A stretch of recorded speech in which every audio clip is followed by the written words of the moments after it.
Taigi, laba diena visiems. Šiandien turim 92 užsiėmimą. Praeitą kartą pradėjome kalbėti apie politinės sroves ir socialinės XIX amžiaus teorijas. Šį kartą pratęsime pirmiausiai apie reformizmą.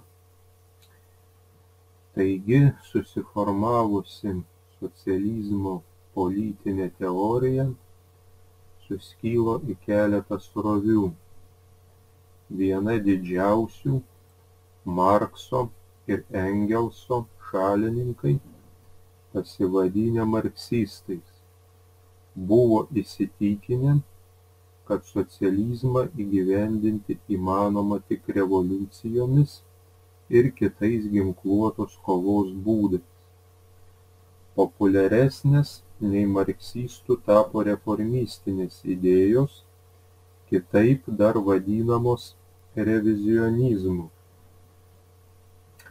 Jo pradininkas buvo socialdemokratas Eduardas Bernšteinas.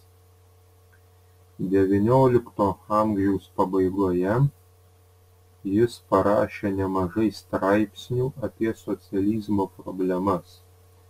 Juose Bernšteinas pabrėžė, kad yra visai ne taip, kaip prognozavo Marksas ir Engelsas.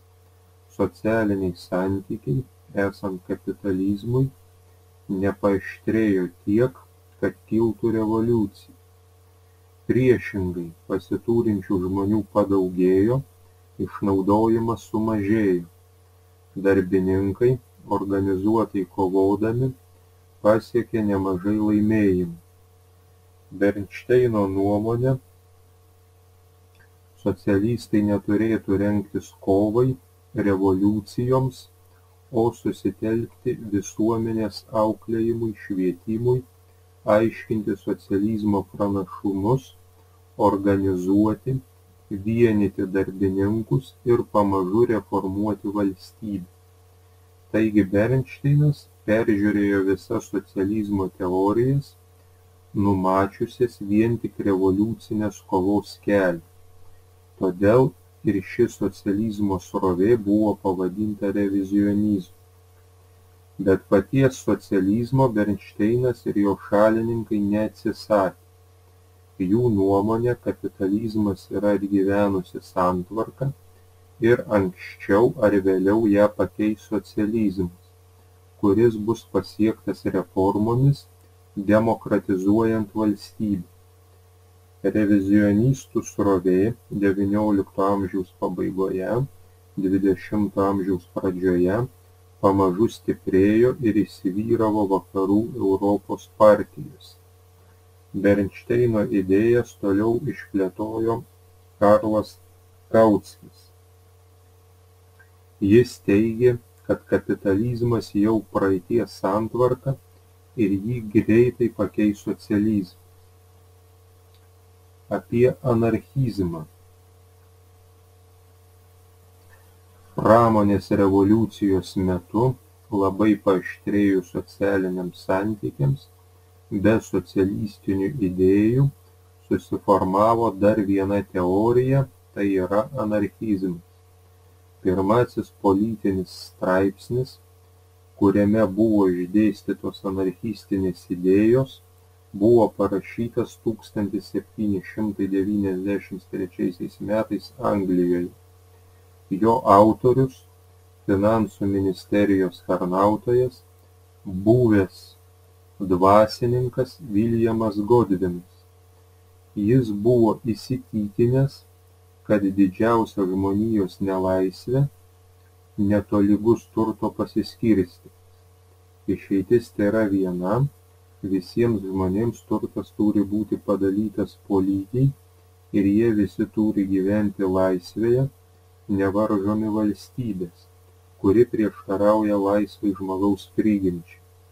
Panaikinus valstybę, jos institucijas, Žmonės turėtų susijungti į bendrijas, panašiai kaip tikintieji jungiasi į parapijas, o gyventi nevaržydami vienas kito laisvės,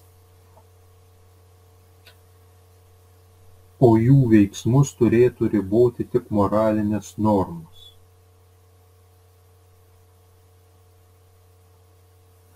Anarchistinės idėjos labai paplito Rusijoje. Carinės Rusijos atsilikimas, išlikusios pusiau feodalinės struktūros, sudarė sąlygas plisti anarchistinėms idėjoms. Vienu garsiausių anarchistų, šios politinės srovės ideologų tapo Michailas Bakuninas. Jis buvo kilęs iš senos kilmingos šeimos, buvo karininkas, atsisakęs karinės karjeros, į vakarų Europą išvyko studijuoti filosofiją. Už dalyvavimą 1848–1849 metų revoliucijoje buvo nuteistas, grąžintas į Rusiją, o iš čia ištremtas į Sibirą. Iš tremties Bakuninas pabėgo ir per Japoniją, Ameriką vėl atvyko į Europą. 1870 metais aktyviai įsitraukė į revoliuciją Prancūzijoje. Bakuninas reikalavo sukelti ginkluotą revoliuciją, išvaduoti piliečius nuo bet kokios valstybės prievartos. Žmonės turėjo gyventi laisvėje, jungtis į įvairias bendrijas. Visi fabrikai bei kitos gamybos priemonės turėjo būti perduotos valdyti žmonių grupėms arba komunoms.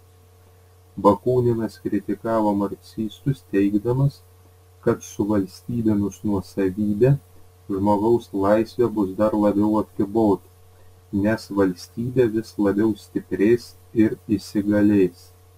Klausimai ir užduotys. Pirma, trumpai papasakokite apie reformizmą. Kodėl ir kada atsirado reformizmas? Ką skelbė jo atstovai? Pasakokite ir atsakykite remdamiesi pateiktą medžiagą ir žiniomis. Antra, trumpai papasakokite apie anarchizmą. Kodėl ir kada atsirado anarchizmas? Ką skelbė jo atstovai?